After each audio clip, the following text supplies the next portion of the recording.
안녕하세요. 사연에 빠지다의 DJ 민영입니다.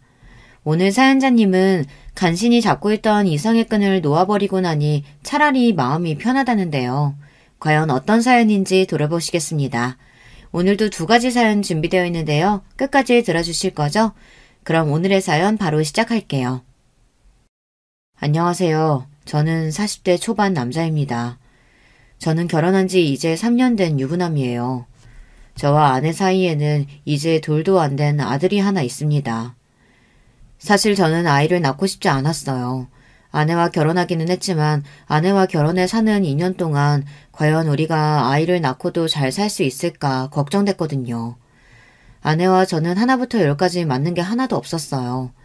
입맛, 취미, 취향 등 어느 것 하나 비슷한 게 없었습니다. 사실 저와 아내는 연애로 만난 건 아니고 소개로 만났습니다. 제가 전 여자친구와 헤어진 지 얼마 되지 않아 이별의 아픔에 잠겨 있었는데 대기업에 다니는 사촌형이 본인 직장 동료라면서 소개했어요. 얼굴도 예쁜데 집안도 좋고 성격도 시원시원하다고요. 전 여자친구와 헤어진 지 얼마 되지 않아 사실 저는 여자를 만날 생각이 전혀 없었는데 아버지의 성화에 어쩔 수 없이 소개를 받았습니다. 사촌형 회사면 대기업인데 왜 대기업 다니는 여자를 마다하냐면서요. 요즘 세상에 대기업 다니는 여자라고 하면 2팔 벌려 환영을 해야지. 네가 뭔데 싫다고 튕기냐 튕기기를. 아버지 때문에 여자친구랑 헤어진 지 얼마 되지도 않았는데 갑자기 무슨 소개팅이에요. 소개팅 이야기가 처음 나왔을 때 저는 다른 사람도 아니고 아버지께서 저에게 소개팅을 하라고 강요한다는 게 이해가 되질 않았습니다. 제가 전 여자친구와 헤어진 건 아버지 때문이었거든요. 아버지께서 전 여자친구를 반대하시는 바람에 3년이나 만난 여자친구랑 헤어졌어요. 아버지께서 그 여자랑 안 헤어지면 저와 인연을 끊겠다고까지 하셨거든요. 남들이 들으면 아버지가 헤어지란다고 다 큰 성인이 여자친구랑 헤어지냐고 하겠지만 저에게는 그럴 만한 사정이 있었습니다. 제가 학창시절 사고를 좀 많이 치고 다녔어요. 흔히 말하는 날라리였습니다. 중고등학교 때는 담배를 피우다 선생님에게 걸려서 아버지께서 학교에 불려오시기도 하고 고등학교 때는 애들이랑 싸우고 다녀서 정화까지 맞을 뻔한 적도 있었어요. 그럴 때마다 아버지께서 학교에 불러와서 선생님과 상대방 학생 부모님에게 허리 숙여 사과를 하고 그랬어요. 사춘기 시절에 아버지 마음고생을 많이 시킨 저는 고3이 돼서야 정신을 차렸습니다. 제가 학창시절 그토록 반항했던 이유는 바로 부모님 때문이었어요. 중학교에 들어가기 직전 어머니와 아버지께서 이혼하셨어요. 그런데 아버지는 저에게 어머니와 이혼한 이유조차 설명해주지 않으시고 어머니를 집에서 내쫓으셨습니다. 저는 엄마가 그리울 때마다 아버지를 원망했습니다. 그 일로 아버지와 사이가 벌어져 중고등학교 시절 내내 아버지에게 반항했습니다. 그런데 고3 여름방학 때 아버지께서 장기간 출장을 가시면서 저를 근처에 사시던 할머니와 고모에게 부탁하셨어요. 밥이라도 좀 챙겨주라고요. 저는 고모고 할머니고 다 귀찮아서 집에서 일절 밥을 먹지 않았습니다. 그냥 밤 늦게까지 밖에서 놀다가 밥은 대충 때우고 집에 들어갔어요. 그런데 우리 집에 반찬을 주러 오셨던 할머니와 고모와 주방에서 딱 마주쳤습니다. 고모는 저를 보자마자 지금이 몇 시인데 학생이 이제 집에 들어오냐고 화를 내셨어요. 저는 듣기 싫어서 고모를 무시하고 집 안으로 들어가려는데 할머니께서 제 손을 잡으시며 손에 꼬깃꼬깃한 10,000원짜리를 쥐어줬습니다. 저는 귀찮아서 됐다고 돈을 바닥에 던졌어요. 그러자 화가 난 고모가 제 뒷덜미를 잡았습니다. 그러더니 저에게 버럭 화를 냈습니다. 이 싸가지 없는 자식아! 할머니가 주는 돈을 누가 바닥에 던져? 너는 도대체 언제 철들래? 네 아버지가 혼자 너 키우느라 저렇게 매일 고생하고 다니는데 너는 아버지가 불쌍하지도 않니? 아버지께서는 평생 조경일만 하셨어요.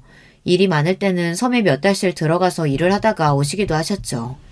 그런데 일이 얼마나 힘든지 몇 달 만에 집에 들어오시면 살이 3-4kg씩은 빠져있다고 했습니다. 고모가 아버지를 걱정하는 거야 이해가 됐지만 저는 한참 아버지를 원망하고 있을 때라 그런 소리가 다 듣고 싶지 않았어요. 그러게 누가 혼자 키우라고 그랬나? 나 키우는 거 힘들면 그냥 엄마한테 보내라고 그래요. 나는 엄마랑 사는 게 더 좋으니까. 그 순간 놀라운 일이 벌어졌어요. 할머니께서 갑자기 눈물을 쏟으며 흐느끼셨습니다. 그 모습에 화가 난 고모가 제 등을 찰싹 때렸습니다. 그러고는 생각지도 못한 말을 하셨어요. 네 아빠가 너한테는 하도 이야기하지 말라고 해서 나도 웬만하면 비밀 지켜주려고 했는데 도저히 안 되겠다. 네 엄마 남자랑 바람나서 집 나간 거야. 네 아빠가 내쫓은 거 아니라고. 저는 순간 고모가 거짓말을 한다고 생각했어요. 그래서 고모한테 거짓말 말라고 소리쳤습니다. 나도 거짓말이었으면 좋겠다. 네 엄마 내가 말을 안 해서 그렇지 원래 꼬리가 100개 달린 불려우야. 미용실 하면서 얼마나 이 남자 저 남자 다 껄떡거리고 다녔는지 이 동네 사람들은 다 알아. 그렇게 여우짓 하고 다니더니만 결국은 유부남이랑 눈 맞아서 집까지 나간 거라고. 아버지가 항상 외지에 나가 일을 하다 보니 엄마는 혼자 미용실을 운영하시면서 저를 키웠어요. 그러다 보니 동네 사람들이 괜한 말을 만들었을 수도 있겠다 싶었죠. 저는 고모의 말을 끝까지 믿고 싶지 않았습니다. 그런데 고모가 저에게 못 믿겠으면 과수원 수키 아줌마한테 물어보라더군요. 어머니가 바람 피운 상대가 수키 아줌마 남동생이래요. 서울에서 내려온 남자였는데 인물이 아주 좋았답니다. 매일 그 남자가 미용실에 드나들더니만 결국은 둘이 눈이 맞아 도망간 거라고요. 저는 순간 고모 말에 너무 놀라 어안이 벙벙했습니다. 그러고는 아직도 흐느끼고 있는 할머니에게 물었어요. 고모 말이 사실이냐고요. 그러자 할머니도 천천히 고개를 끄덕이시더군요. 저는 정말로 몰랐어요. 엄마가 그런 여자였는지요. 그러니까 네 아빠 불쌍한 줄 알고 정신 똑바로 차리고 살아. 너라도 멀쩡하게 살아야 네 아빠도 마음 편하게 살지. 그제야 왜 아버지가 저에게 어머니를 쫓아냈다고 했는지 조금 알겠더군요. 아버지는 아들인 제가 바람난 어머니에게 버림받았다고 생각하며 어머니를 원망하며 살게 하고 싶지는 않으셨던 것 같아요. 차라리 아버지를 원망하며 사는 게 낫다 싶으셨나 봅니다. 그날 밤 저는 할머니가 만들어주신 반찬에 밥을 먹으며 혼자 펑펑 울었습니다. 아버지에게 너무 죄송해서요. 어머니는 고작 남자 하나 때문에 저를 버렸지만 아버지는 그 힘든 와중에 또 제 생각만 하셨잖아요. 더군다나 어머니께서 집을 나가면서 아버지가 차려준 미용실 보증금까지 가지고 날랐답니다. 거기다가 동네 사람들에게 빌린 돈도 있었는데 그것도 하나도 안 갚고 사라져서 빚쟁이들이 아버지에게 찾아왔답니다. 그 돈도 아버지께서 다 갚아줬대요. 고모와 할머니는 혼자 있을 제가 걱정됐는지 아버지가 돌아올 때까지 저와 함께 있어주셨어요. 내가 그년이 진 빚을 왜 오빠가 갚아주냐고 갚아주지 말라고 그렇게 말렸는데 네 아버지 말이 너 생각해서 다 갚는답니다. 그 빚 안 갚으면 사람들이 너한테까지 손가락질한다고. 저는 고모 말을 듣는 내내 속상해서 아무 말도 할 수가 없었습니다. 어머니 때문에 상처를 받은 건 아버지도 마찬가지라 힘드셨을 텐데 전혀 내색 안 하시고 저를 키우며 먹고 살 걱정까지 하시면서 사셨으니 대단하다 싶었어요. 저는 그날 이후 달라졌습니다. 고모 말처럼 정신을 바짝 차리고 살았어요. 그리고 아버지 말을 무조건 잘 들었습니다. 아버지께서 공부해서 대학에 가라고 하셔서 반년 미친 듯 공부해 대학에 진학했어요. 그리고 아버지께서 제가 양복 입고 사무실에 출근하는 일을 했으면 좋겠다고 하셔서 열심히 취업 전선에 뛰어들어 대기업은 아니지만 그래도 중소기업에 입사했습니다. 저는 학창시절 내내 아버지 속을 썩인 걸 사죄드리는 마음으로 항상 아버지의 말이 옳다고 생각하며 살았어요. 하지만 아버지께서 제 연애와 결혼에까지 간섭하시는데 그건 많이 힘들었습니다.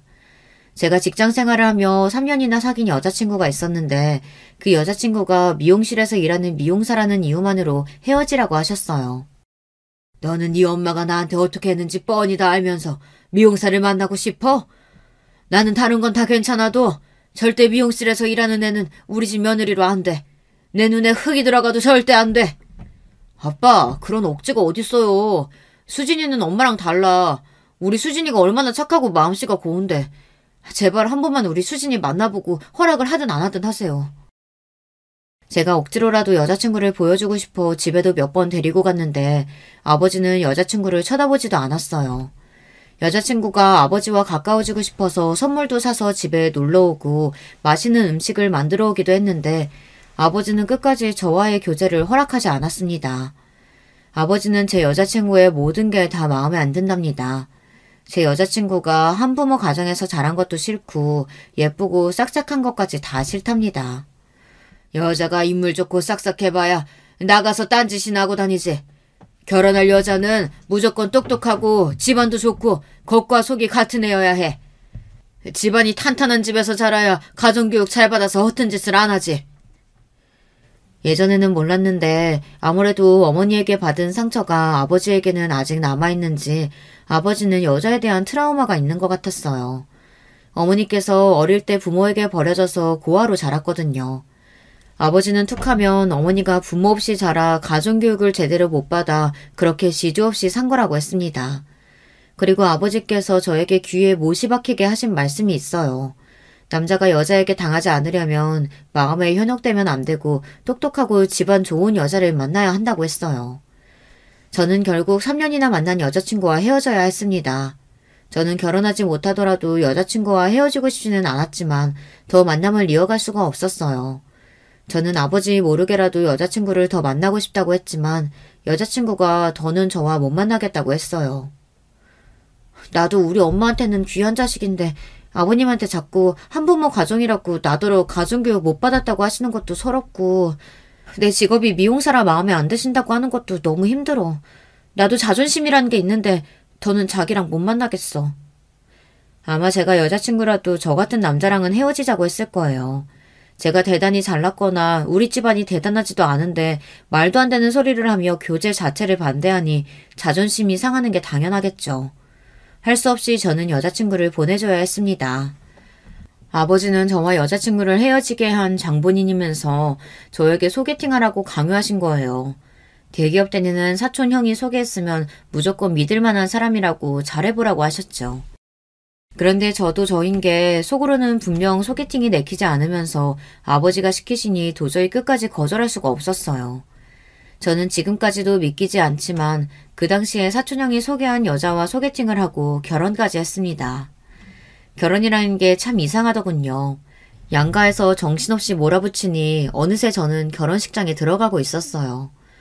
아내는 사촌형 말대로 얼굴도 예쁘고 능력도 있고 성격도 시원시원했어요.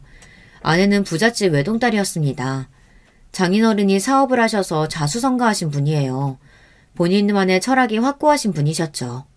사실 소개팅하고 얼마 되지 않아 아내가 먼저 저에게 사귀자고 했어요. 저에게 첫눈에 반했다고요. 저는 아내의 솔직하고 당당한 성격이 좋아서 그러자고 했습니다. 그런데 아내는 사귀자마자 곧바로 자기 부모님께 저를 소개했습니다. 장인 장모님께서 제가 마음에 들지 않는다는 티를 팍팍 내셨거든요. 사실 그럴 만도 했죠. 아내는 어릴 때부터 경제적으로 유복하게 자랐고 직장도 대기업에 다니고 있었으니까요. 반면에 저는 집안도 보통인데다가 대학도 전문대고 직장도 아내보다 작은 회사에 다니고 있었으니 내세울 만한 게 없기는 했습니다. 사실 자네 조건만 들었을 때는 영 마음에 안 들어서 소개 안 받는다 그랬네. 근데 어쩌겠나. 하나뿐인 내 딸이 자네 아니면 결혼을 안 한다는데. 아무리 촌 출신이라고 해도 그렇지. 이왕 서울에 올라온 거 공부 좀 더 해서 4년제라도 나왔으면 좀 좋아. 그래야 너희 아빠 회사에라도 낙하산으로 넣어주지. 저는 마치 드라마 속에 들어와 있는 것 같았습니다. 재벌집 사위 면접이라도 보는 줄 알았어요. 그리고 그 순간 전 여자친구의 마음이 단번에 이해가 됐습니다. 전 여자친구가 우리 아버지를 만날 때마다 얼마나 힘들었을지를 생각하니 다시 또 미안하고 마음이 좋지 않았어요. 제가 많이 부족하지만 그래도 조금만 너그러운 마음으로 지켜봐 주시면 앞으로 더 믿음직한 모습 보여드리겠습니다. 저는 애써 좋은 말로 포장해서 제 자존심을 지켰습니다. 그리고 바로 반년 뒤에 결혼했어요. 이런 말하면 아내는 당연히 서운하겠지만 당시에 저는 아내가 아니었어도 결혼했을 거예요. 이미 제가 좋아하던 여자친구와는 헤어진 상태였으니 누구라도 상관없었어요. 더군다나 아버지가 나이가 찼으니 좋은 여자 있을 때 빨리 결혼하라고 하셨거든요. 저는 어쩌면 차라리 잘 됐는지도 모르겠다 생각했습니다. 아버지께서 마음에 들어 하시는 여자와 결혼해 살면 평생 아버지와 싸울 일은 없겠다 싶었거든요. 그런데 살다 보니 제가 얼마나 바보 같은 결정을 한 건지 뼈저리게 느꼈습니다. 조건이 좋고 타이밍이 맞는다고 해서 결혼 생활이 행복한 건 아니더라고요. 아내와 결혼한 이후 제 인생은 180도 달라졌습니다. 아내는 제 모든 게 좋다며 결혼하자고 조르더니 막상 결혼하고 나서는 저를 둘러싼 모든 걸 다 싫어하기 시작했어요. 한 번은 이런 적이 있었습니다. 제가 회사에 일이 많아서 야근을 자주 했어요. 저는 아내도 일하는 사람이니 당연히 야근이나 회식 같은 건 이해해 줄 줄 알았습니다. 그런데 아내는 말도 안 되는 거를 가지고 꼬투리를 잡고 사람을 피곤하게 했어요. 거기다가 제가 본인이 다니는 회사보다 작은 회사에 다닌다고 대놓고 무시했습니다. 코딱지만한 회사가 월급도 쥐꼬리만큼 주면서 사람을 왜 그렇게 부려대는 건데? 회식할 돈 있으면 월급이나 올려주지. 쓸데없이 왜 자꾸 술은 먹여. 이래서 우리나라에서 무조건 대기업에 다녀야 되는 거라니까. 처음엔 저도 그러려니 했어요. 원래 아내가 말을 거침없이 하기도 하고 아내도 제가 힘들어 보이니 걱정돼서 하는 농담이라고 생각했거든요. 그런데 시간이 지날수록 아내가 저를 무시한다는 게 느껴졌습니다. 한 번은 장인어른 칠순 때였는데 하필이면 그때 제가 회사에서 중요한 프로젝트를 맡게 돼서 지방에 출장 갈 일이 있었어요. 저는 회사 일이니 어쩔 수 없이 장인어른 칠순에는 못 갈 것 같다고 말했습니다. 저도 당연히 아내와 장인어른에게 죄송했죠. 그래서 출장 가기 전에 미리 들려 식사 대접도 하고 선물도 할 생각이었습니다.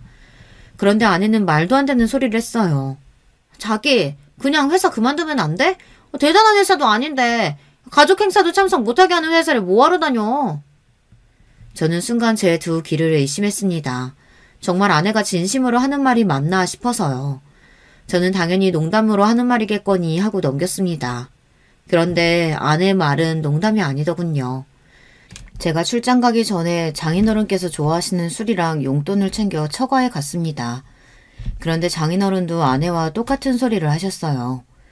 자네는 구멍가게 같은 그런 회사를 꼭 다녀야겠나? 내가 자네 자존심 상할까봐 지금까지 말은 안 했는데 내 친구들 사위 중에 중소기업 다니는 사위는 자네밖에 없어. 내가 마음 같아서는 내 회사에 자리라도 하나 만들어주고 싶은데 자네가 내세울 만한 게 뭐가 있어야지 말이야. 괜히 자네 회사를 불러들였다가 직원들 사이에서 낙하산이 내 몸에 말이라도 나오면 나만 곤란해지네. 그러니까 할 수 없이 지켜보는 거지. 저는 아내와 장인어른이 저를 놀리려고 일부러 짠 줄 알았어요. 장인어른은 기다렸다는 듯 저에 대한 불만을 쏟아내셨습니다. 저는 뭐라고 대답할지 몰라 당황스러웠습니다. 저는 아내에게 도와달라는 듯 눈빛을 보냈어요. 그런데 아내는 당황한 제 얼굴을 보고도 모르는 척 자기 할 말만 했습니다. 아빠, 직원들이 뭐라고 하든 말든 자리 하나 만들어주면 안 돼? 이 사람 매일 몇 푼도 되지 않는 돈 벌겠다고 회사 눈치 보면서 다니는 거 나 도저히 못 봐주겠어.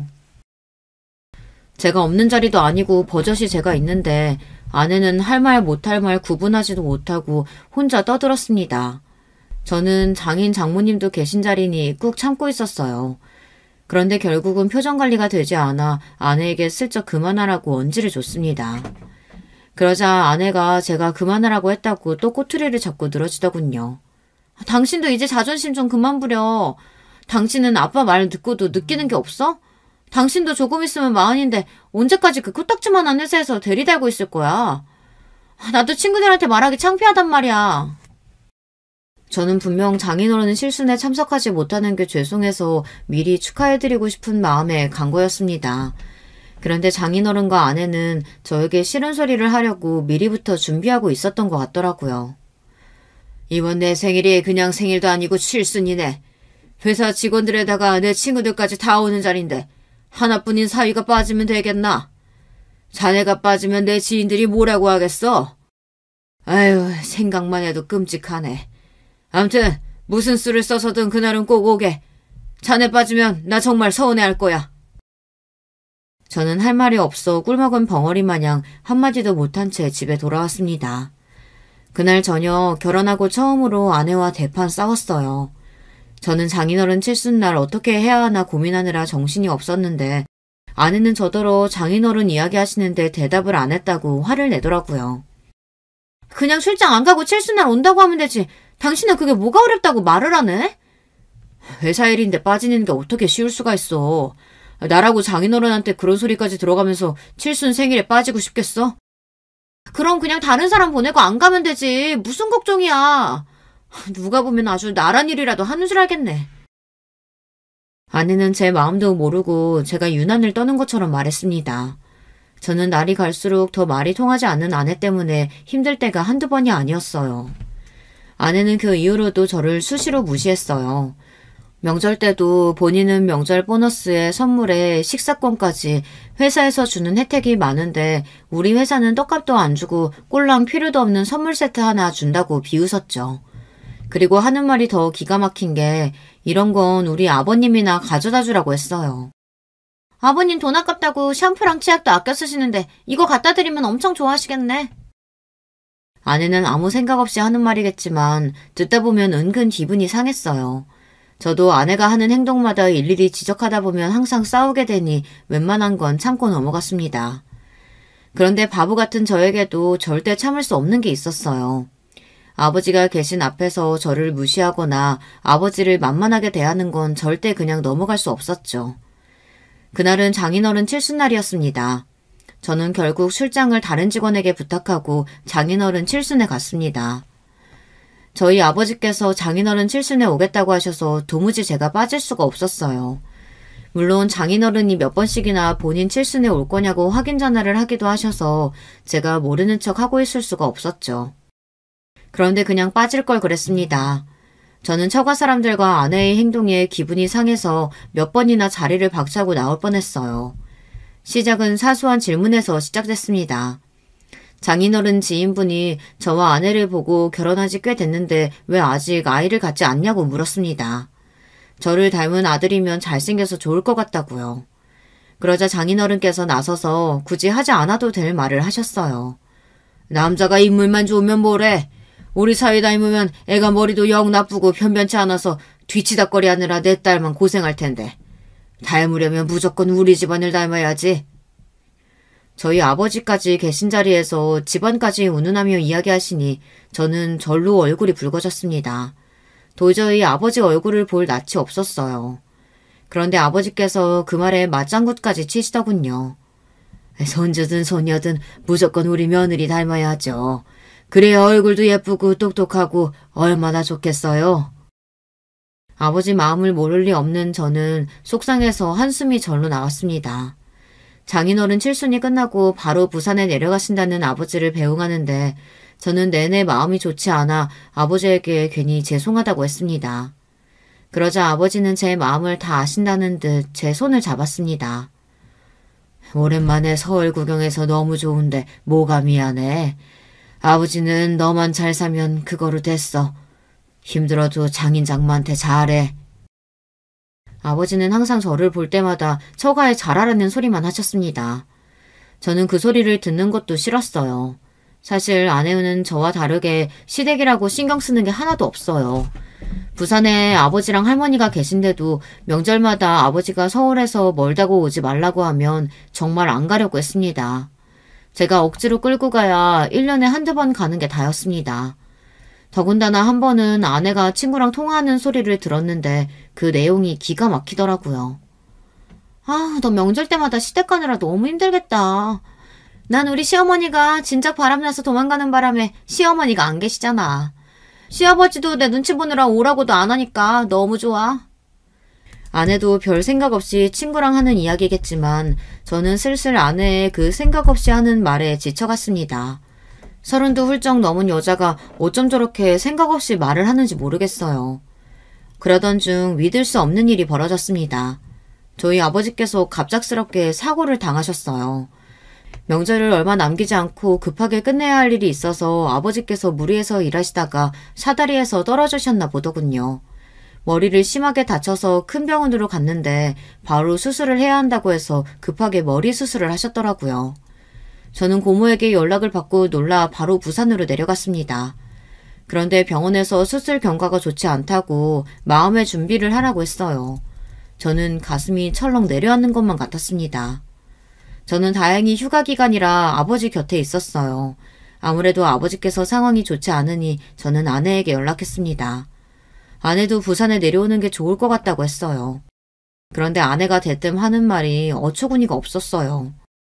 설마 자기 잊은 거야? 내일 엄마 아빠랑 필리핀 골프 여행 가기로 했잖아. 오늘 저녁에는 올라와야지. 아내는 이 정도로 말귀를 못 알아듣는데 도무지 어떻게 대기업에 들어간 건지 모르겠어요. 우리 아버지 돌아가시게 생겼다는데 지금 여행이 문제야? 원래 병원에서는 다 그렇게 말해. 수술 끝나고 병원에 계시는데 뭐가 걱정이야. 순간 저는 아내가 혹시 사이코패스는 아닐까 진지하게 고민했습니다. 그러지 않고서야 이럴 수가 없어요. 저는 아내와 더는 대화하고 싶지 않아 휴가 동안 병원에 있을 거니까 그렇게 여행 가고 싶으면 너나 가라고 했습니다. 아내는 다음날 장인 장모님과 필리핀으로 골프 여행을 떠났습니다. 그리고 3일 후 아버지께서 돌아가셨어요. 저는 고모와 할머니와 함께 임종을 지키고 장례 절차를 밟았습니다. 그 사이에 할머니께서 2번이나 정신을 잃으시는 바람에 저는 너무 무서웠어요.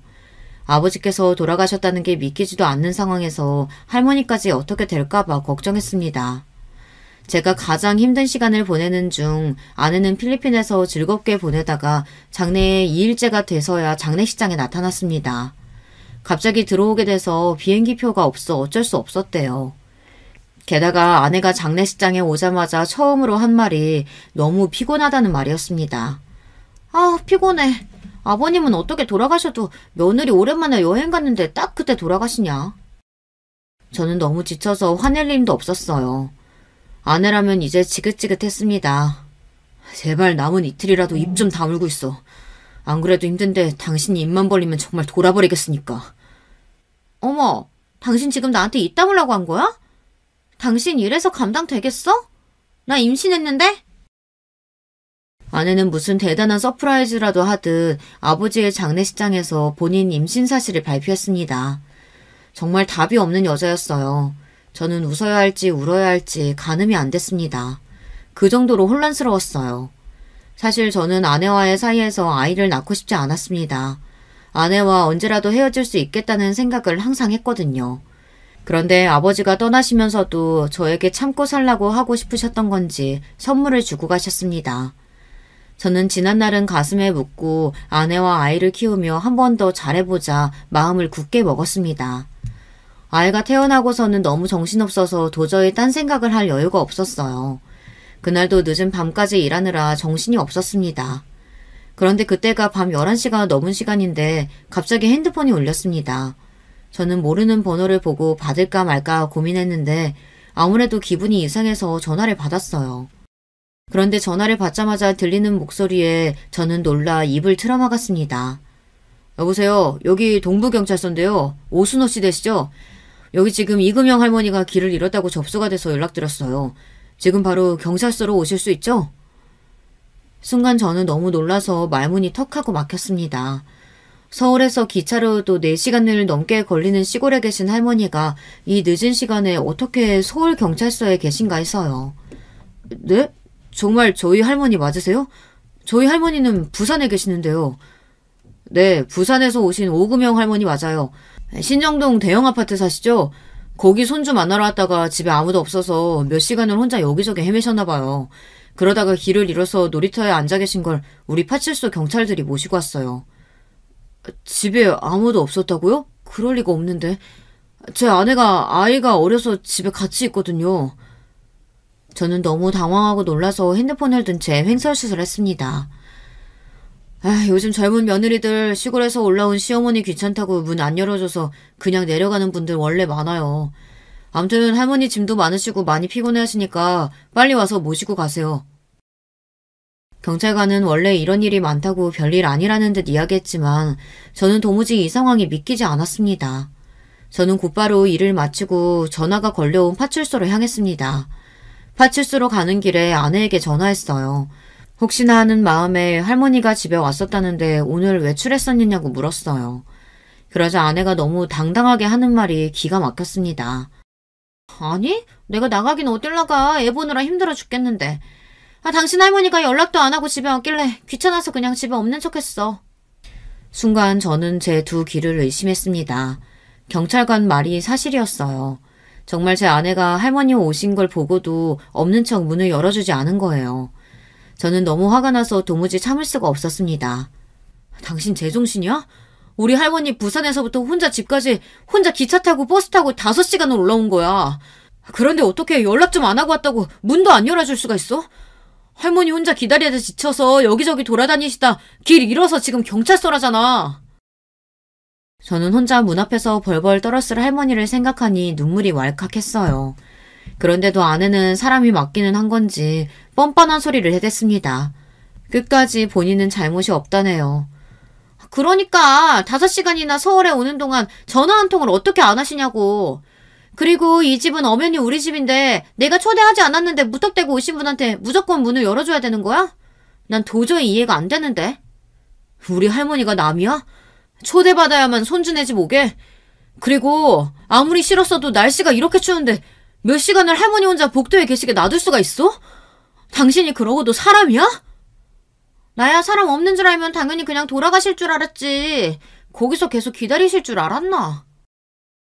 아내는 당연히 할머니가 부산으로 돌아가실 줄 알고 애를 재우다가 그냥 같이 잠이 들었답니다. 그래서 할머니가 밖에 계신지 전혀 몰랐대요. 아내가 아무리 개념 없고 자기밖에 모르는 여자라고 해도 나이도 먹을 대로 먹은 성인인데다가 자기 배 아파 자식도 낳은 부모이니 도리는 아는 사람이라고 생각했습니다. 그런데 제가 너무 많은 걸 바랬나 봐요. 아내는 기본이 아니라 아예 사람으로서 도리를 저버린 인간이었습니다. 87세 연세에 부산에서 혼자 서울까지 올라오신 할머니를 집에 있으면서도 문을 안 열어주고 몇 시간을 모르는 척 했답니다. 더군다나 그리고 본인은 잠까지 잤대요. 저는 온몸에 소름이 돋았습니다. 제가 어쩌다 이런 악마 같은 여자와 결혼하게 됐는지 후회가 됐어요. 지금 경찰서로 가고 있으니까 할머니 모시고 집으로 갈 거야. 그러니까 지금 당장 할머니 드실 거랑 주무실 방 준비해. 저는 마지막 인내심을 간신히 붙잡으며 아내에게 이야기했습니다. 그런데 아내는 아직도 정신이 없었어요.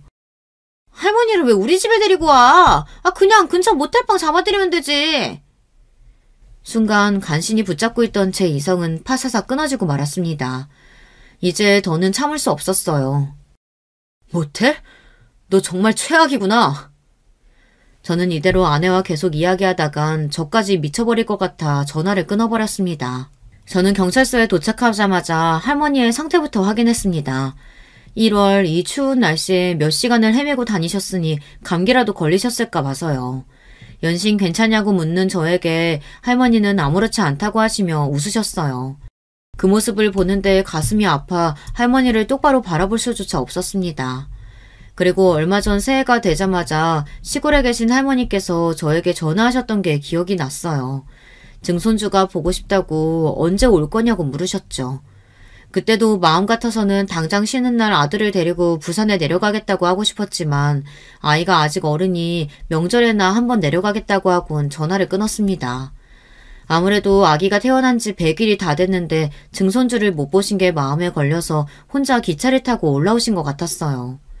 사실 그날도 진작 서울에 온다고 저에게 말씀하셨으면 제가 기차역으로 모시러 갔을 텐데 할머니께서 제가 신경 쓰는 게 싫으셨는지 연락도 안 하고 오신 것 같아요. 밖에서 얼마나 헤매셨는지 아직도 차가운 할머니의 손을 잡고 경찰서를 나오는데 저는 다시 한번 놀라고 말았습니다. 할머니의 짐가방이 너무 무거워서요. 할머니 어디 이민이라도 가? 무슨 가방이 이렇게 무거워. 누가 보면 벽돌 들고 온 줄 알겠다. 저는 놀랐을 할머니의 긴장을 풀어드리기 위해 농담조로 이야기했는데 할머니는 마음이 쓰였는지 제가 든 가방을 뺏으려고 했어요. 아이고 내가 주책이지. 우리 손주 힘들게 이런 거 괜히 가지고 와서는. 안 되겠다. 이거 집에 가지고 가봐야 다 짐인데 우리 그냥 다 버리고 가자. 할머니는 제가 진짜로 가방이 무겁다고 한 줄 아는지 가방 지퍼를 열어 안에 있는 것들을 다 버리려고 했어요. 저는 놀라서 할머니의 손을 잡고 농담한 거라고 했습니다. 그리고 차 가지고 와서 무거워도 된다고요. 그런데도 할머니는 자꾸만 가방 안에 짐을 버리겠다고 우겼어요. 그 순간 할머니의 짐가방을 열었는데 저는 순간 눈물이 울컥했습니다. 글쎄 가방 안에는 온통 제 아들과 아내에게 줄 선물뿐이었어요. 100일 떡을 잔뜩 해서 하나하나 포장한 박스와 출산한 아내를 위한 녹용을 상자째 가방에 넣고 왔더라고요. 그걸 보는데 저는 아내에게 더 화가 났습니다.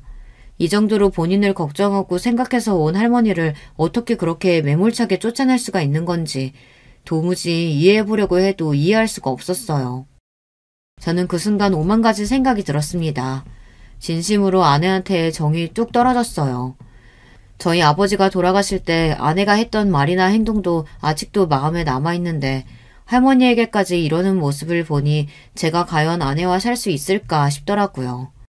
그리고 할머니를 모시고 집에 들어가자마자 저는 아내와 이혼하기로 굳게 마음먹었습니다.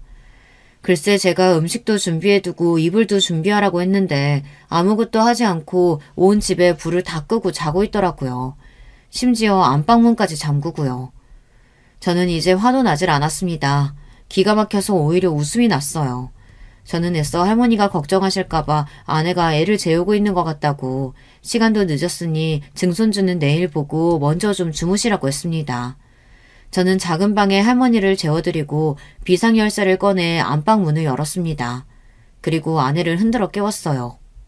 저는 태어나서 그날처럼 화가 났던 순간이 없었습니다. 정말 마음 같아서는 아내도 짐짝처럼 들어서 문 밖으로 내쫓고 싶었어요. 너도 똑같이 당해보라고요. 하지만 저는 아내와 다른 사람이었습니다. 저는 제대로 된 가정교육을 받고 자란 사람이에요. 그렇게 막무가내로 무식한 여자와 똑같이 행동할 수는 없었죠. 일어나, 나랑 얘기 좀 해. 저는 최대한 이성을 놓지 않고 아내와 대화하려고 노력했습니다. 차분히 서로 이야기를 나눠보고 아내가 저에게 잘못했다고 다시는 그러지 않겠다고 인정하면 저도 용서해 주려고 했어요. 그런데 아내는 끝까지 제 한계를 시험했습니다. 자리에서 벌떡 일어난 아내는 저에게 자는 사람을 왜 깨우냐면서 화를 냈어요. 당신, 아까 내가 전화해서 했던 말 잊었어? 내가 할머니 모시고 오겠다고 했잖아. 근데 어떻게 아무 준비도 안 해놓고 들어가서 잘 수가 있어? 나는 할머니 집에 오는 거 싫다고 했잖아. 내가 시어머니도 아니고 왜 시할머니 시중까지 들어야 되는데. 내일 아침 밝자마자 바로 부산으로 내려가시라고 해. 당신 정말 해도 너무한다. 할머니가 성치도 않은 몸으로 왜 서울까지 올라오셨는데. 증손주는 너무 보고 싶은데 당신이 전화해도 받지도 않으니까 백일떡이랑 당신 녹용 주겠다고 다 바리바리 싸들고 오신 거 아니야. 저는 다시 한번 할머니께서 들고 온 가방 안에 있던 떡과 녹용이 떠오르자 마음이 울컥했습니다. 저는 거실로 나가 할머니가 싸온 떡과 녹용을 아내에게도 보여줬어요. 이 무거운 걸 할머니께서 5시간을 걸려 서울까지 가지고 온 거라고요. 그런데 아내는 전혀 제 뜻을 이해하지 못했어요. 떡이랑 녹용이 뭐라고? 이딴 걸 주겠다고 다 늙은 노인네가 왜 괜히 서울까지 올라와선 집안에 분란을 만들어. 지겨워 정말. 제 말에도 아내는 인상을 구기며 온갖 짜증을 다 부렸습니다. 그 모습을 보는데 순간 저는 간신히 붙들고 있었던 이성의 끈이 끊어지고 말았어요. 그리고 아버지께서 돌아가시기 직전에 제게 했던 말이 순간 떠올랐습니다. 네가 전에 만났던 수진이랑 결혼한다고 했을 때 반대한 게 얼마나 미안한 줄 몰라. 만약 네가 그때 수진이랑 결혼했으면 지금처럼 마음고생하면서 힘들게 살지는 않았을 텐데. 이 못난 아비가 집안만 보고 지금 니처럼 결혼하라고 강요해서 정말 미안하다. 앞으로는 네 못난 아버지 없는 세상에서 네 마음대로 살아라. 아버지는 돌아가시기 직전 지금까지 당신의 생각을 저에게 강요하며 살았다며 미안하다고 사과하셨어요. 그때는 아버지의 말이 무슨 소리인가 싶었는데 이제는 확실히 알았습니다. 아버지의 말씀이 맞았어요. 제가 지금의 아내와 결혼해서 아이까지 낳은 마당에 할 소리는 아니지만 만약 아내와 결혼하지 않았다면 지금보다 훨씬 더 행복하게 살았을 거예요. 아내와의 결혼 생활은 하루도 마음 편할 날이 없었거든요. 저는 머릿속으로는 많은 생각이 들었지만 이미 시간이 늦었으니 아내에게 들어가 자라고 했습니다. 저는 할머니와 자겠다고요. 제가 할머니와 자겠다는 것도 아내는 마음에 들지 않은 눈치였지만 저는 아내의 눈치를 보면서 살고 싶지 않았어요. 저는 아내를 떼어내기 위한 복수를 준비했습니다. 그리고 아내가 가장 무서워하는 방법을 생각해냈죠. 며칠 뒤 시사 고발하는 프로에 장인어른이 나왔습니다. 물론 장인어른 얼굴과 회사 이름은 모자이크 처리되어 방송됐지만 같은 업종에 있는 사람들은 충분히 알 수 있을 정도였죠. 제가 시아버지 회사를 방송에 고발했습니다. 최근 대기업의 오너의 갑질로 인한 사건 사고가 끊이질 않았었는데요. 과연 갑질이라는 게 대기업 오너에게만 해당되는 일일까요? 조사 결과 그렇지 않았습니다. 대기업 오너들이야 사생활 문제나 갑질 논란이 퍼지면 주가나 이미지 손상에 큰 타격을 주기 때문에 조심하는 분위기지만 중소기업들은 그렇지 않았습니다. 아직도 회사 내에 갑질이나 불평등 계약이 존재하고 있었습니다. 저는 방송에 제보할 때 장인어른의 회사를 꼭 중소기업이라고 명시해달라고 했습니다. 장인어른이 운영하시는 회사가 결코 작은 구멍가게는 아니지만 그렇다고 대기업도 아니에요. 제가 근무하는 회사와 규모가 크게 차이나지 않았습니다. 오히려 업계에서는 제가 근무하는 회사가 더 위상이 높아요. 그런데도 장인어른은 제가 다니는 회사는 본인이 모르는 분야면서도 항상 제가 다니는 회사를 무시하면서 깎아내렸어요. 그리고 평소 제가 장인어른을 모시면서 알게 된 회사 내에 문제들이 있었는데요.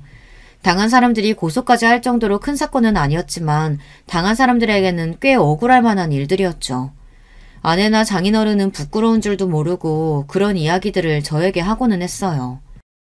이래서 사람은 열심히 공부해서 좋은 직장에 다녀야 하는 거라니까. 자기들이 다 능력이 없으니까 이런 억울한 일 당하는 거 아니야? 나는 머리 나빠서 코딱지만한 회사 다니면서 자기 회사는 육아휴직 없다고 징징거리는 애들이 제일 싫더라.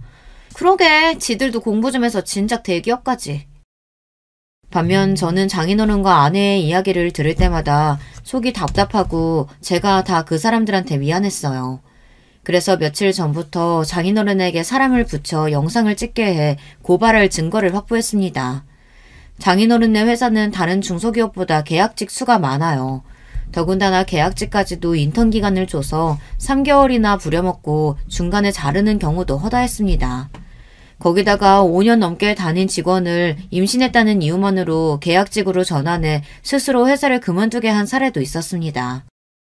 그리고 장인어른이 본인의 지위를 이용해서 거래처나 직원들에게 갑질을 한 내용은 셀 수도 없이 많았어요. 그 내용을 아주 일목요연하게 정리해서 저는 방송국에 제보했습니다. 제 생각대로 방송의 여파는 컸어요. 20분 간신히 나온 방송 이후 방송에 나온 내용 말고도 본인이 피해자라며 장인어른 회사에서 당한 불이익을 고발하는 댓글이 방송국 홈페이지에 빗발쳤습니다. 그래서 장인어른네 회사 고발 내용을 후속 방송까지 내보내겠다고 방송국에서 홍보했어요. 그날 이후 아내와 장인어른은 난리가 났습니다. 도대체 누가 이런 제보를 했는지 알아내느라 정신이 없었죠. 저는 그 사이 아내와의 이혼을 준비했습니다. 그리고 때가 됐어요. 장인어른께서 운영하시는 회사의 물건들이 모두 다 보이콧을 당하고 순식간에 반품량이 쏟아졌어요. 장인어른네 회사의 매출은 반토막이 났습니다. 거기다가 회사에서는 대표가 잘못한 일로 손해를 봤으니 책임지라는 여론이 생기기 시작했습니다. 장인어른은 꼼짝없이 대표 자리에서 물러나게 됐죠. 저는 아내와 장인어른이 제일 힘든 일을 겪는 순간 아내에게 이혼을 건넸습니다. 그러자 아내는 노발대발 난리가 났어요. 당신 제정신이야? 우리 집 망하게 생겼다고 지금 발 빼는 거야? 내가 당신 같은 사람인 줄 알아? 난 당신네 집 망하기 전부터 당신한테 정 떨어져서 이혼하겠다고 한 사람이야. 아무리 그래도 그렇지. 지금 우리 집이 얼마나 힘든 줄 알면서 나한테 꼭 이래야겠어? 아내는 자기가 요즘 너무 힘들다며 이러지 말라고 울먹였습니다. 저는 그런 아내가 가소로웠습니다. 자식까지 낳고 산 아내인데도 우는 모습이 하나도 안쓰럽지 않았어요. 그 순간 저는 알았습니다. 정말 아내와는 끝이라는 걸요. 저는 마지막으로 정말 하고 싶었던 복수를 했습니다. 우리 아버지 돌아가셨을 때 당신 나한테 어떻게 했는지 잊었어? 우리 아버지 병원에서 오늘 내일 하시는데 당신이랑 당신 부모 나더러 동남아 골프 여행 안 따라갔다고 난리쳤잖아. 그래서 당신은 우리 아버지 돌아가시고도 이틀이나 지나서 장례식장에 나타났고 당신 아버지는 고작 그 코딱지만한 중소기업 망하는 건데 나더러 뭘 어쩌라고 이래. 나는 당신 아버지 회사 일에는 관심도 없으니까 당장 이혼 서류에 사인이나 해. 저는 그동안 참아왔던 말을 폭풍처럼 쏟아냈습니다. 저는 묵은 체증이 날아가듯 속이 후련해졌어요. 아내는 마치 발작이라도 난 사람처럼 몸을 떨며 제게 달려들려고 했지만 저는 무시했어요. 그러고는 집을 부동산에 내놓고 회사에 휴가를 내고 아들을 데리고 할머니가 계신 부산으로 내려왔습니다. 아내와 장인어른 장모님까지 하루에 수십 통씩 전화가 왔지만 저는 받지 않았습니다. 저는 경찰서에서 할머니를 모시고 집에 왔던 그날부터 이미 마음을 먹은 일이기 때문에 제 마음 정리는 이미 끝났어요. 저는 그 집 사람들과는 할 말이 없었습니다. 저는 아들을 안고 바닷가를 거닐며 하늘을 올려다보고 아버지를 향해 마음속으로 속삭였습니다. 아버지, 원망은 절대 안 하니까 걱정하지 마세요. 아버지 덕분에 아버지를 꼭 닮은 아들도 제게 생겼으니까요. 할머니는 걱정하지 마세요. 제가 잘 모실게요. 저는 아직 부산에 있습니다. 아직 서울의 집도 팔리지 않았고 이혼도 소송 중이거든요. 아내가 본인은 이혼하지 않겠다고 버티고 있어요. 하지만 저는 이미 마음을 정했기 때문에 당분간 부산에 있을 생각입니다. 제가 아내를 아는데 자존심이 강한 사람이 이혼하고 싶다고 저를 끝까지 잡을 리가 없어요. 분명 자기가 먼저 더러워서 이혼해준다 하며 합의 이혼할 거예요. 장인이나 장모도 마찬가지고요. 사실 저는 아들도 갑자기 엄마와 떨어졌으니 엄마를 찾고 울면 어쩌나 생각했는데 생각보다 아들은 엄마도 찾지 않고 할머니를 잘 따라 셋이 할머니의 집에서 잘 지내고 있습니다. 매일 아침에 눈만 뜨면 눈앞에 바다가 있으니 저도 가슴이 뻥 뚫리고 좋더라고요. 고모와 할머니는 서울에 집도 정리되고 이혼도 정리되면 차라리 부산에 내려오라고 하세요. 회사 관두고 정할 일 없으면 구모부가 하시는 횟집이 있는데 거기서 일해도 된다고요. 저는 오랜만에 가족들 품에서 편하게 지내고 있습니다. 앞으로 제가 어떻게 어디서 살게 될진 저도 모르겠지만 한 가지 확실한 건 하루라도 빨리 서울에 집이 팔려서 아내와 재산 분할이 끝나고 서류상으로도 깨끗하게 이혼남이 되는 겁니다. 이혼 확정이 되는 순간 저는 하늘을 날듯 몸이 가벼워질 것 같아요. 앞으로 아내가 얼마나 더 버틸지는 모르겠지만 저는 끝까지 할 겁니다. 꼭 이혼할 거예요. 제 이야기를 끝까지 들어주셔서 감사합니다. 저와 아들 두 남자의 앞날을 응원하는 댓글 많이 부탁드리겠습니다. 여러분에게도 항상 기분 좋은 일만 가득하시길 바랄게요. 여러분, 두 번째 사연 시작하기 전에 좋아요, 구독 꼭 눌러주실 거죠? 그럼 두 번째 사연 바로 시작합니다. 여러분 안녕하세요. 저는 70대 초반 남자입니다.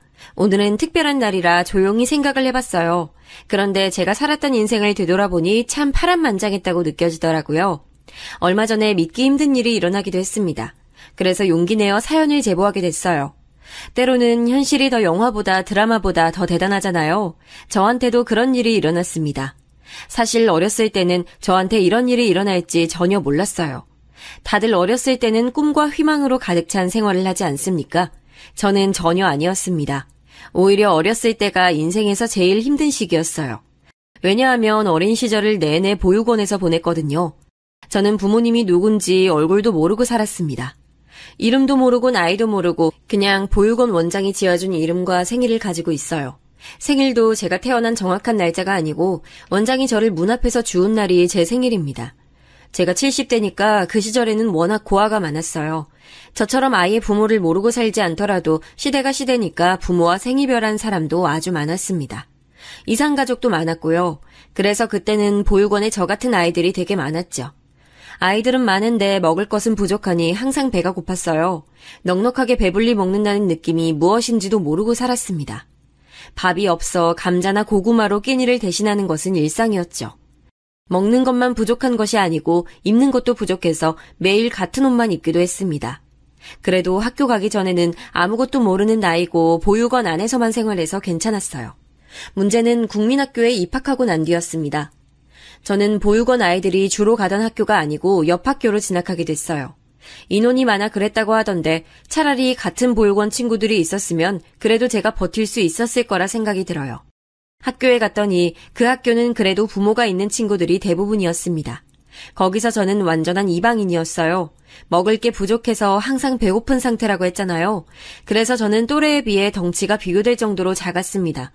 부모도 없는데 키도 작고 보잘것없으니 얼마나 놀림의 대상이었겠어요. 그중 저를 많이 괴롭힌 친구가 있었는데 이름은 박종섭이었습니다. 아직도 그 이름이 기억나고 제 인생에서 뺄 수 없는 이름이에요. 종섭이는 저와 달리 유독 덩치가 큰 친구였습니다. 아버지가 우리 마을에 땅을 많이 가지고 있었어요. 돈이 많아서 다들 가난하게 살던 시절에 유독 부유하게 살았던 친구였습니다. 다들 배고픈 시기라 종섭이에게 달라붙어 콩고물이라도 떨어질까 기대하곤 했었죠. 오늘 우리 집에 놀 사람! 아버지가 반 친구들 데려오라고 하셨는데 우리 집 가면 맛있는 거 많아. 종섭아, 나도 너희 집 놀러 가도 돼? 어릴 때는 힘없고 약한 친구들을 괴롭히곤 하잖아요. 그 대상은 저였습니다. 부모도 없이 매일 똑같은 옷을 입고 다니니 얼마나 만만했겠습니까? 종섭이는 제가 만만했는지 저만 보면 시비를 많이 걸었어요. 야, 넌 엄마 아빠도 없지? 그지야! 원래 성격 자체가 낯가리고 조용한 편이고 또 보육원에서 자라면서 눈치를 많이 봐서 저는 어릴 때는 매우 소심한 성격이었습니다. 그래서 그렇게 종섭이가 저를 괴롭혀도 제대로 뭐라 하지도 못했어요. 그런 저를 반에서 유일하게 도와준 친구가 있었는데 순애라는 친구였습니다. 순애는 아버지가 없었는데 그래서 그런가 부모가 없다고 놀림을 받는 저를 많이 두둔해 주었어요. 야, 너네 그만 놀려. 부모 없는 게 어때서? 나도 아빠 없어. 옆 동네는 부모 없는 사람 많다더라. 아무 말도 못하고 고개만 숙이고 있는 저를 순애는 나서서 막아줬어요. 저야 당연히 그런 순애가 고마웠습니다. 당당하게 자기도 아빠가 없다고 소리치던 순애가 오히려 대단해 보였어요. 한 가지 나쁜 점이 있다면 종섭이가 순애를 좋아했다는 점입니다. 종섭이는 안 그래도 저를 놀리기 바쁜 친구였는데 자기가 좋아하던 순애가 저를 두둔하니 노골적으로 괴롭혔어요. 그 당시 시기가 시기인 만큼 사실 다들 넉넉하게 살던 시절은 아니거든요. 지금이야 다들 어느 정도 사니까 문제가 없지만 그때는 다 같이 가난하던 시절이었습니다. 만약 여러분 중 저와 나이가 비슷하신 분들은 다 이해하실 거예요. 아무튼 그런데 그래도 제가 나온 학교는 다 부모는 있더라고요. 부모 없는 서러움을 저는 만 10세가 되기 전부터 알게 됐습니다. 여자인 순애가 저를 막아주는 것도 당연히 한계가 있었죠. 그래서 꾹 참다가 정도가 심해진 어느 날 종섭이와 대놓고 교실에서 싸우게 됐습니다. 그런데 그러지 말아야 했어요. 종섭이와 싸움은 사실 체급 차이가 너무 커서 싸운 게 아니고 제가 일방적으로 당했다고 해야 하는 게 맞습니다. 어릴 때는 또 유난히 제가 몸이 약했기 때문에 종섭이는 겨우 얼굴에 상처 하나가 났을 뿐이었죠. 반면 저는 말 그대로 온몸이 상처였어요. 그렇게 교실을 뒹굴던 우리의 싸움이 어느 정도 정리되고 선생님은 종섭이 아버지와 우리 보육원 원장님을 학교로 부르셨어요. 4대 독자 우리 아들을 네가 뭔데 감히 때려? 너 뭐야? 부모도 없는 게 어디서 우리 아들한테 손을 대? 우리 아들 잘생긴 얼굴에 이게 뭐야? 아니 원장님, 보육원 애들 관리 이 정도밖에 안 되는 거예요? 진짜 너무 실망이에요. 이런 식이면 저희가 지원 더 못해드려요. 너무 실망이에요. 죄송합니다. 뭐하고 있어? 빨리 죄송하다고 해. 죄송합니다. 다시는 종섭이 안 때릴게요. 종섭이 부모님은 저를 보고 굉장히 많이 비난하셨어요. 그게 지금 거의 60년이 지났는데도 아주 생생하게 기억이 날 정도랍니다. 괴롭힌 것도 때린 것도 다 종섭이고 일방적으로 놀림을 당한 사람은 저예요. 그런데 모든 어른은 종섭이를 감쌌습니다. 담임 선생님도 물론 종섭이 편이었고 제가 지내던 보육원 원장님도 대놓고 저한테 사과하라고 강요하셨어요. 이 사건 이후로 저는 더 사람을 믿지 못하게 됐습니다. 유일하게 저에게 손을 내민 순애에 대한 애정만 깊어지는 계기가 됐어요. 원장님은 보육원에 와서도 저한테 제정신이냐고 화를 크게 내셨습니다. 알고 봤더니 종섭이네가 잘 살았다고 했잖아요. 그래서 보육원에 지원해주고 있었더라고요. 원장님은 저 때문에 보육원 지원이 끊길까봐 두려웠던 거예요. 그래서 저 이후에는 보육원에서도 저는 눈엣가시가 됐습니다. 서러움을 느낄 새도 없었어요. 학교에서도 보육원에서도 소외당하던 저를 유일하게 챙겨준 어른은 바로 순애 어머니였습니다. 어머 정수야 괜찮니? 연고라도 바르자. 이리 와. 다음날 순애가 저를 이끌고 간 곳은 바로 자기 집이었어요. 순애도 결코 잘 사는 집은 아니었습니다. 하지만 제 눈에는 보육원보다 훨씬 좋아 보였어요. 그날이 제가 순애 어머니를 처음 본 날이었습니다. 처음 봤는데도 어찌나 살갑게 맞아주던지 몰라요. 이미 순애에게 얘기를 많이 들었다고 어머님은 제 이름을 부르며 친절하게 대해주셨어요. 원장님도 그리고 선생님도 모른 척하고 오히려 뭐라 했던 제 상처들을 순애 어머니는 정성껏 돌봐주셨습니다. 그리고 보육원에서 단체 생활을 하느라 제대로 씻지도 못했던 저를 화장실에서 씻게 해주셨어요. 항상 배고픈 상태로 있었던 저에게 밥을 차려주셨는데 아직도 그 맛이 기억이 날 정도로 맛있었습니다. 밥다운 밥을 먹어봤던 게 그날이 처음 같아요. 그렇게 저는 순애와 순애 어머니에게 정서적으로 많이 의지하게 됐습니다. 학교에서 그리고 보육원에서 제대로 된 애정을 받지도 못했으니까요. 그나마 다행인 것은 바로 제가 그렇게 종섭이와 다투고 난 이후에 다른 애들은 저를 건들지 않았다는 사실이었습니다. 어쨌든 제가 건들면 가만히 있지 않다는 사실을 보여준 것이었으니까요. 국민학교를 지나 어느새 중학교까지 갔는데 저는 중학교도 졸업하지 못했습니다. 왜냐하면 보육원 원장이 자기 마음대로 중학교 중퇴를 시켰거든요. 보육원은 성인이 되면 나가야 했기 때문에 어떻게든 저를 이용하려고 했습니다. 그래서 학교에 보내지 않고